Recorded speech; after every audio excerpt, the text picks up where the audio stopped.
This is 5 running backs I'm looking to sell. And the first one is Josh Jacobs of the Las Vegas Raiders. Jacobs, he was a second-round pick coming into the year, but he's just not getting it going, man. And Josh Jacobs, we're seeing more Rashard and Booker even getting some carries in the backfield over there in Vegas. It looks like they're a pass-first offense. A lot of games they're going to be trailing, I believe, this season. The offensive line is in a mess over there. So Josh Jacobs, he's only had 2 good games the whole fantasy season. Last week, another dud. He put in 10 carries for 17 yards.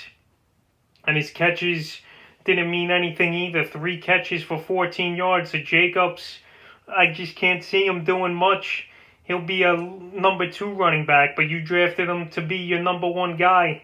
So Jacobs, I would try to trade him. The Raiders offense looks like it's a pass first behind Derek Carr and John Gruden over there in Vegas. The second guy I'm looking to sell this week is Kareem Hunt.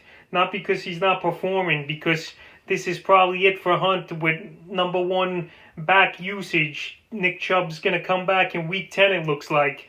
So Hunt again had a good game with 19 fantasy points last week. This week I have him on my starters list, so he's going to have another good game versus Vegas' Kareem Hunt. But once Chubb comes back, he's going to go back to the backup role. He'll still get his 8 to 10 touches a game as Hunt. But this is the week to try to sell him. Hunt's had good 3 out of 4 starts since he's been the starter, since Chubb went down. But this is it. The window of him starting and getting number 1 usage is over after this week, because he's got the bye in week 9. And then week 10, Nick Chubb is coming back. So this week, before the games start, if someone needs a running back bad and you got Chubb, you go out there and try to trade him, because this is it for him, like I've been saying, as number 1 back material. The third guy is Todd Gurley. For some reason, Todd Gurley keeps scoring these touchdowns, but his yards per carry and everything isn't that good. He's only got 2 catches on the whole season, which is horrible. We see Brian Hill come in there a lot for that third down work and catching the ball. So Todd Gurley, he's putting up the numbers. I'm not going to lie about that. But every week I keep saying I'm waiting for the other shoe to drop. We saw it in week 6 in Minnesota, where he only had 9 points without the score. And last week, if he didn't have 2 touchdowns, you can't assume touchdowns. Gurley only would have had 8 fantasy points. So once again, this week he's on a short week versus Carolina. I would try to dump Gurley, because then he's got Denver and then a bye in week 10. And if you could get a good receiver or even a James Conner or something for Gurley, that's something I'm going to go out there and try to do, because Gurley, I don't think he's going to hold up the whole year. I've been saying that for weeks now.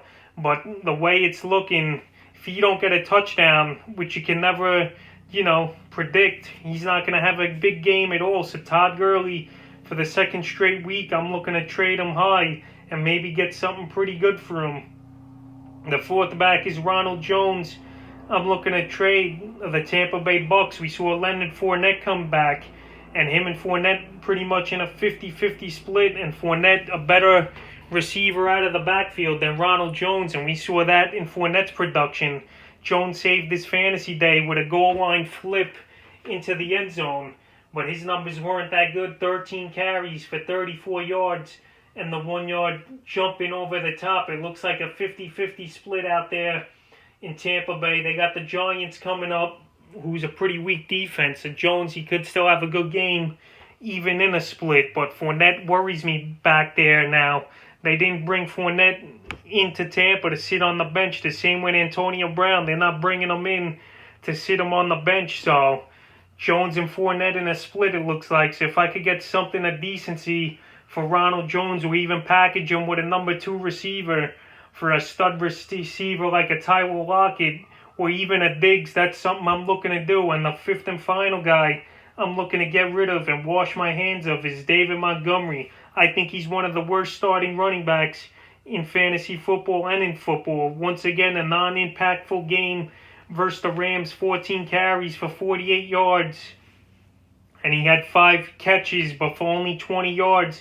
Yeah, he's putting up points and stuff, but it's not impactful, I feel like. And in the last 2 games, 13 and 11. Yes, he is the only running back over there with Tariq Cohen out for the season for a while now. We've known that. But anyway, his usage is there, but he's just not putting up the numbers.